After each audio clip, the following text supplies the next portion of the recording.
والصلاة والسلام على سيد الأولين والآخرين وعلى آله وأصحابه أجمعين وعلى من والاهم وتبعهم بإحسان إلى يوم الدين أما بعد.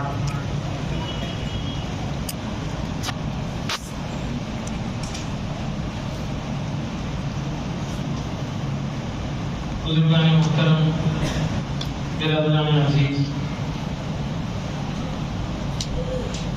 گزشتہ ہماری گفتگو سیدنا ابراہیم علیہ السلام پر ختم ہوئی تھی. اسی طرح اللہ تبارک و تعالیٰ نے انبیاء کرام کے نام سے جو سورت نازل فرمائی اس میں ایک نام حضرت نوح علیہ السلام کا بھی ہے. آپ جانتے ہیں حضرت نوح علیہ السلام نے اللہ کی طرف دین کی طرف بلانے کے لیے 950 برس کھپا کی ہے. یہ کوئی معمولی مدت نہیں. تو اس سے آپ اندازہ کریں نبیوں کی عمریں یہ ہو تو امت کی بھی عمر قریب قریب اتنی ہی ہوا کرتی ہے.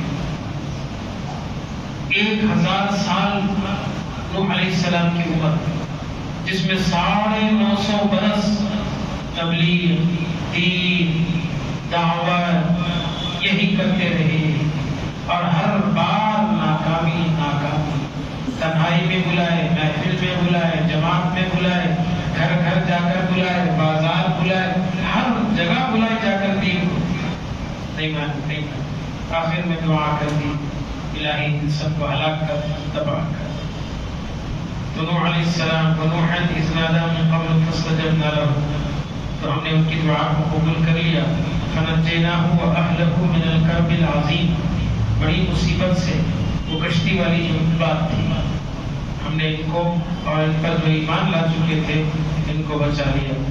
ونصرناہ من القوم الذین کذبوا بآیاتنا انہم. پھر حضرت داؤد علیہ السلام کا ایک واقعہ یہاں پر ذکر کیا. حضرت داؤد علیہ السلام اور اس طریقے سے حضرت ایوب علیہ السلام، ان کو بھی اللہ نے بہت آزمایا تھا، لیکن انہوں نے صبر ایوب بہت مشہور.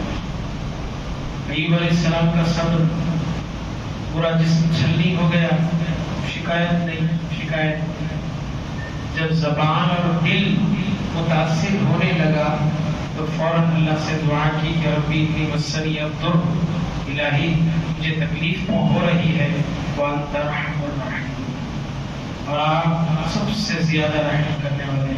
فاستجبنا له، تو ہم نے ان کی دعا قبول کر لی. فکشفنا ما به، جو پریشانی ان کو تھی اس کو ہم نے دور کر دیا. پھر حضرت اسماعیل کا، حضرت ادریس کا اور ذوالکفل کا یہ سب ذکر کیا کہ کل من الصابرین، یہ ہمارے سارے بندے صبر کرنے والے تھے. ہم نے ان کو اپنی رحمت میں شامل کیا، وہ نیکوکار تھے. اور پھر یہاں پر نون والے صاحب، نون عربی میں مچھلی کو کہتے ہیں، مچھلی والے صاحب یعنی حضرت یونس علیہ السلام کا ذکر کیا. یونس علیہ السلام کو اللہ تبارک و تعالیٰ نے قوم کی طرف بھیجا. قوم جو ہے ان کی بات نہیں سنی، ایسی چوتا رہتا. دین کا کام کرنے والوں پر مصیبتیں، پریشانیاں، ذہنی تکلیف یہ. تو آج بھی اگر کوئی دین کا کام کرتا ہے لوگ اس کی مخالفت کرتے ہیں، اس سے دشمنی کرتے ہیں، اس کو خوش ہونا چاہیے، کیونکہ نبیوں کے ساتھ بھی ایسے ہی ہوا. سبحان اللہ، نبیوں کے ساتھ بھی ایسے ہی ہوا. بہت صبر آزما کام ہوتا ہے، بہت صبر آزما کام. ہوا کیا؟ یہ گئے اپنی قوم کے پاس جا کے بولے اللہ کو ایک مانو، میں اللہ کا نہیں. غصہ آیا. غصہ آتے کیا کرے؟ جا کے ایک کشتی میں سوار ہو. کشتی دریا میں جا رہی تھی، کشتی میں سوار ہونا ہی تھا. تھوڑی دیر چلی کشتی، رک گئی.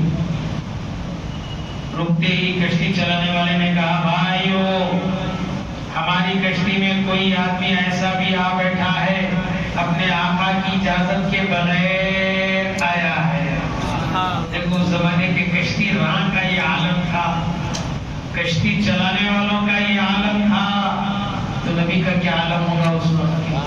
بولے میری کشتی میں کوئی ایک آدمی اپنے آقا کی بغیر اجازت آ بیٹھا ہے،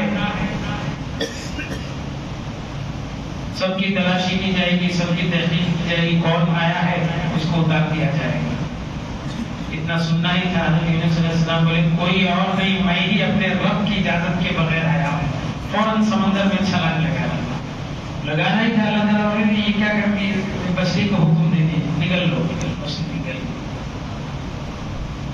اب دیکھو صاحب، 3 اندھیرے، رات کا اندھیرا، مچھلی کے پیٹ کا اندھیرا، پھر سمندر کا اندھیرا، کیا ہوگی حالت؟ اور ویسے عالم میں حضرت نوح علیہ السلام وہاں پہ دعا کی، لا الہ الا انت سبحانک، الہی تیرے سوا کوئی نہیں ہے، پاکیزگی تیرے لیے ہے، انی کنت من الظالمین، غلطی مجھ سے ہوئی ہے۔ یہ دعا کرتے رہے، دعا کرتے رہے، تو اللہ تعالیٰ نے فرمایا فاستجبنا لہ، ان کی بھی دعا ہم نے قبول کر لی، اور مچھلی کو حکم دیا یونس علیہ السلام کو آ کر اگل دے، چنانچہ اس نے اگل دیا۔ اب علماء فرماتے ہیں کہ کتنے دن رہے مچھلی کے پیٹ میں؟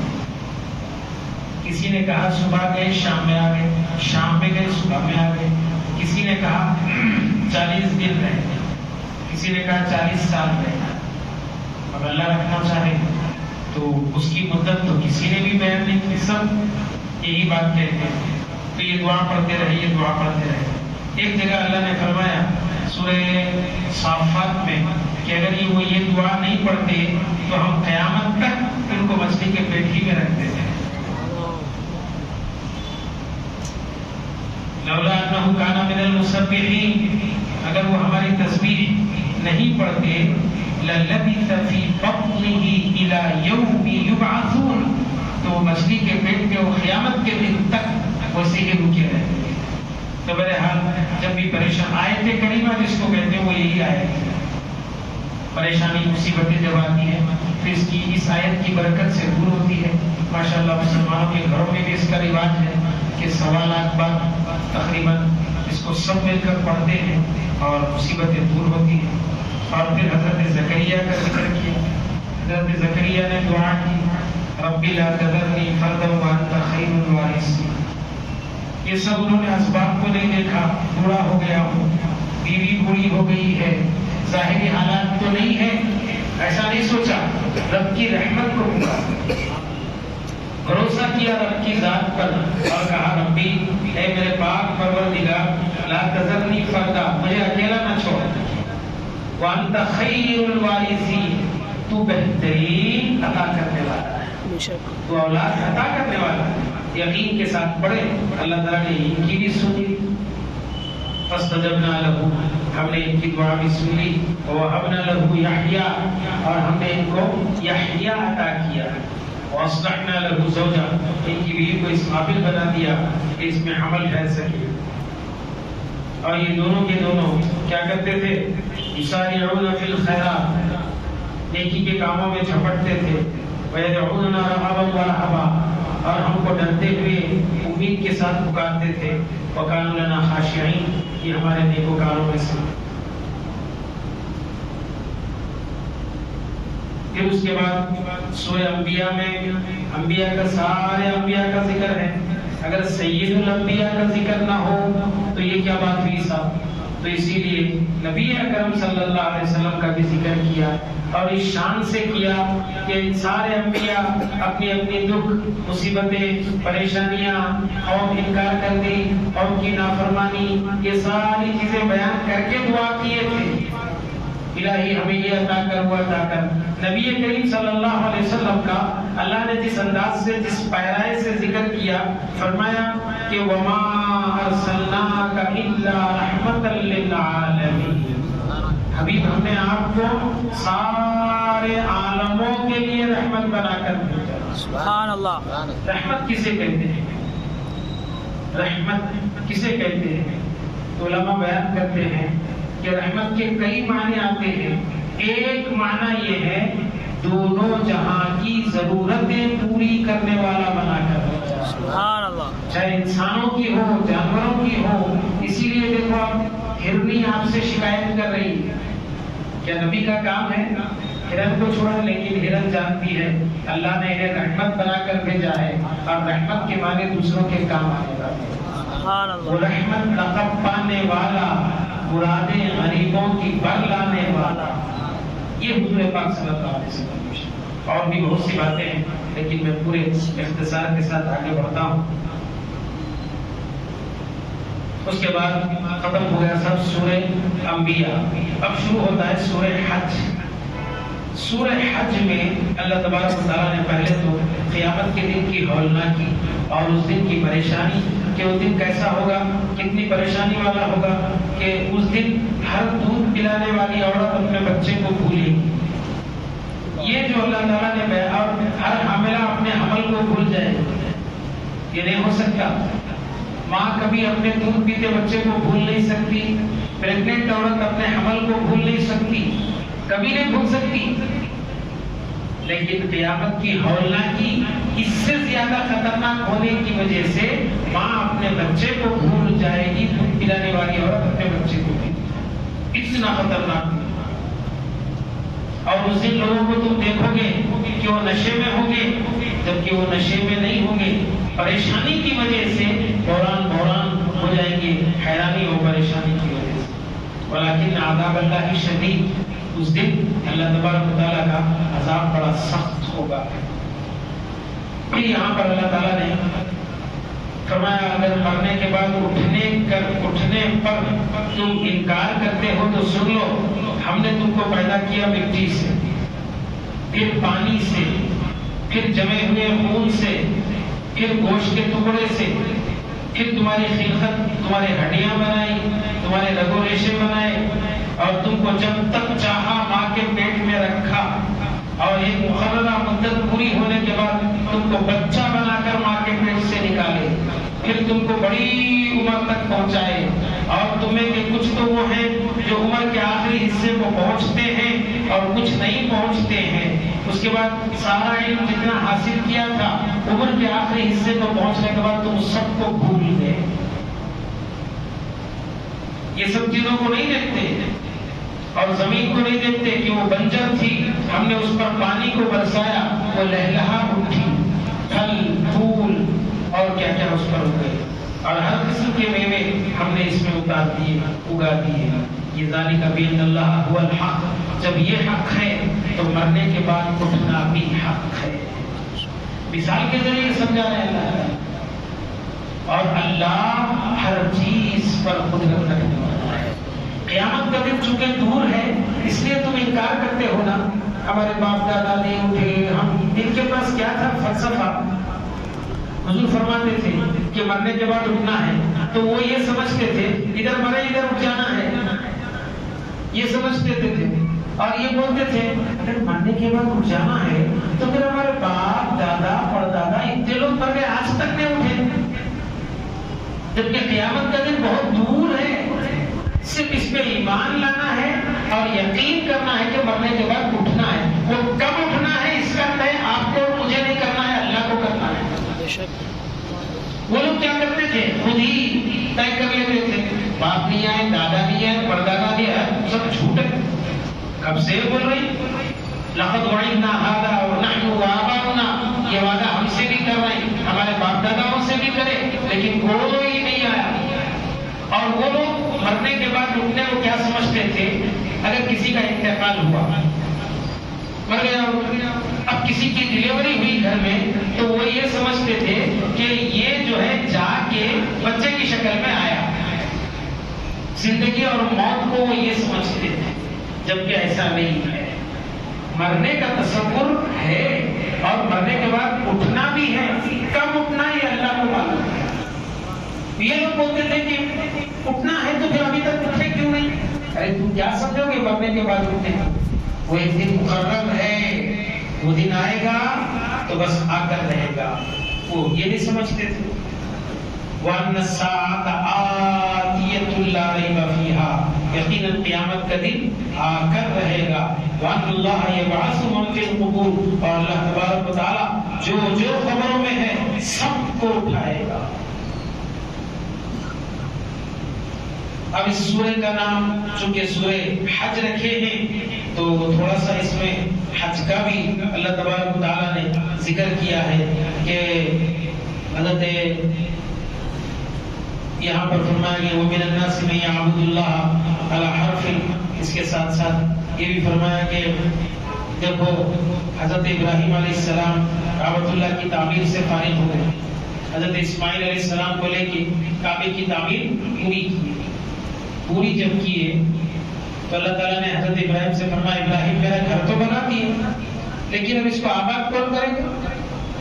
چلو لوگوں کو بلاؤ میرے گھر کا طواف کرنے کے لیے، یہاں نماز پڑھنے کے لیے، یہاں اعتکاف کرنے کے لیے لوگوں کو بلاؤ۔ حضرت ابراہیم علیہ السلام نے عرض کیا مولا میں ایک بندہ، میری آواز کہاں تک جائے؟ اور یہ لقدق جنگل، چلو بھائی وہاں پہ لوگوں کا ایک اجتماع تھا، سب کو بلائے آ گئے، ایسا نہیں ہے لوگ ہی نہیں ہیں وہاں پہ، کعبہ بنا ہے چند لوگ ہیں، اب کیسا بلانا؟ اللہ تعالیٰ کے حکم کے مطابق حضرت ابراہیم علیہ السلام ایک اونچی جگہ پہ چڑھ گئے۔ اس زمانے میں رواج تھا کہ جب بھی اپنی بات پہنچانا ہوتا تھا تو اونچی جگہ پہ چڑھ کے وہاں سے چیختے تھے تو پورے جمع ہو گئے تھے، رہے تو جمع ہو گئے، یہاں تو ہے ہی نہیں، یہاں کیا جمع ہو گئے؟ حضرت ابراہیم نے عاجزی کی اللہ سے، الہی میں کیا، میری آواز کہاں تک پہنچے؟ تو اللہ تعالیٰ نے فرمایا ابراہیم آواز لگانا تمہارا کام ہے، اس آواز کو پہنچانا میرا کام ہے۔ سبحان اللہ۔ اور کیا چاہیے سر؟ انسان اتنی ترقی کر کے اب موبائل نکالا ہے، اپنی آواز دور دور تک پہنچا سکتا ہے انسان۔ یہ رب ہے جس نے انسان کو بھی بنایا ہے۔ سبحان اللہ۔ دماغ کی، ذہن کی جو صلاحیتیں انسان کی آج جو ترقی کرتے کرتے انسان پلین بنا لیا، پوری زمین پر لوہا بچھا کر ٹرین بنا لیا، راکٹ بنایا، کیا کیا بنایا، یہ سب انسانی دماغ ہی تو ہیں۔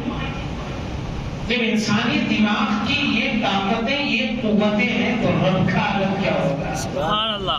ابراہیم علیہ السلام اونچائی پہ چڑھ گئے، چڑھ کر یہ دعا کی کہ لوگوں آؤ اللہ کے گھر کے طواف کے لیے، یہاں پر عبادت کے لیے اور اعتکاف کے لیے۔ تو حدیث شریف میں آیا ہے ابراہیم علیہ السلام نے جب آواز لگائی تو اللہ تعالیٰ نے انسانوں کو نہیں، روحوں کو جمع کیا تھا۔ سبحان اللہ۔ اور وہ بھی کون سی روح؟ قیامت تک جو پیدا ہونے والے تھے سب روحوں کو جمع کیا، اور ابراہیم علیہ السلام کی آواز پر جس جس روح نے لبیک کہا، جس جس روح نے لبیک کہا وہ واقعہ تو ہو گیا، چلی گئی بات، لیکن جب اس کا نمبر آیا وہ پیدا ہوا، اس لبیک کی برکت سے کعبۃ اللہ کو گیا۔ سبحان اللہ۔ اس لبیک کی برکت سے وہ کعبے کو گیا۔ آگے لکھتے ہیں جس نے 2 بار کہا تو وہ 2 بار گیا، اور جس نے بار بار کہا تو وہ بار بار گیا۔ سبحان اللہ۔ یہ ہے نظام خداوندی۔ اللہ کی طاقت اور قوت کا کون کیا اندازہ لگا سکے گا؟ یہ جو ہم دیکھتے ہیں فلاں صاحب عمرے کو جا رہے ہیں، فلاں صاحب حج کو جا رہے ہیں، یہ اب کا وعدہ نہیں، بہت پہلے کر چکے تھے، اب پورا ہو رہا۔ پہلے سے ٹکٹ بنا لیے تھے، وقت اب آیا۔ ندائے ابراہیمی پر حاضری دے دیے تھے، لبیک کہا تھا تو جا سکے، جس نے کچھ نہیں کہا وہیں کا وہیں رہ گیا۔ بادشاہ بھی تھا، لبیک نے بولا اسی لیے جا نہیں سکا۔ فقیر تھا، محتاج تھا، مسکین تھا، لبیک بولا تھا، اللہ نے اسباب بنایا اور سبحان اللہ۔ یا اس کے پاس میں اتنی طاقت نہیں تھی لیکن کوئی اللہ کا بندہ اس کو اس کے لبیک کی لاج رکھنے کے خاطر بھیج دیا۔ سبحان اللہ۔ یہ نظام خداوندی ہے، کوئی سوچ نہیں سکتا ہے۔ تو یہ ہے اس کا واقعہ، چونکہ سورہ حج ہے، حج میں حضرت ابراہیم علیہ السلام کے اس واقعے کو بھی اللہ تبارک و تعالیٰ نے ذکر کر دیا۔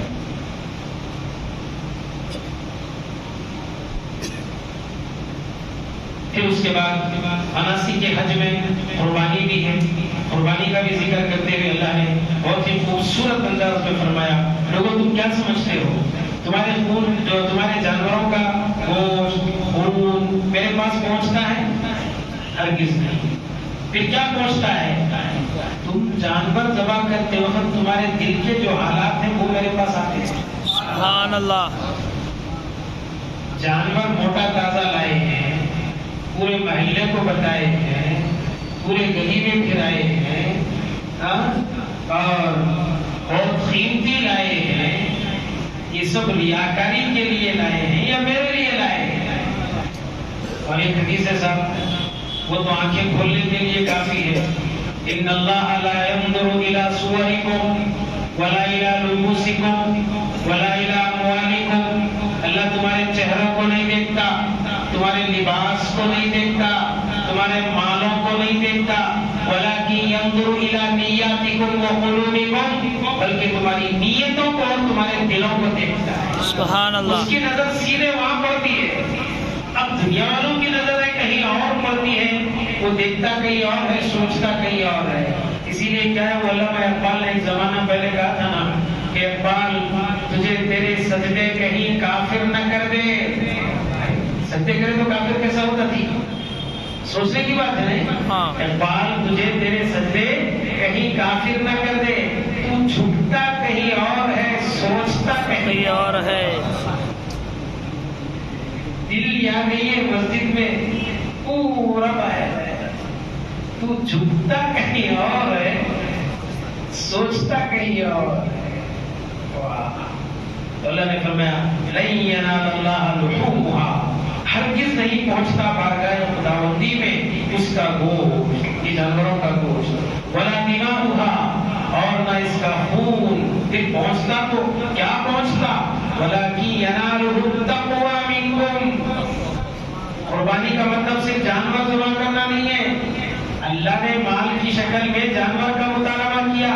حق بندگی تو یہ تھا کہ اپنی جان کا نذرانہ پیش کرتے، جیسا کہ اسماعیل علیہ السلام نے کیا تھا، ابراہیم علیہ السلام نے کیا تھا، انہوں نے اپنی جان پیش کی۔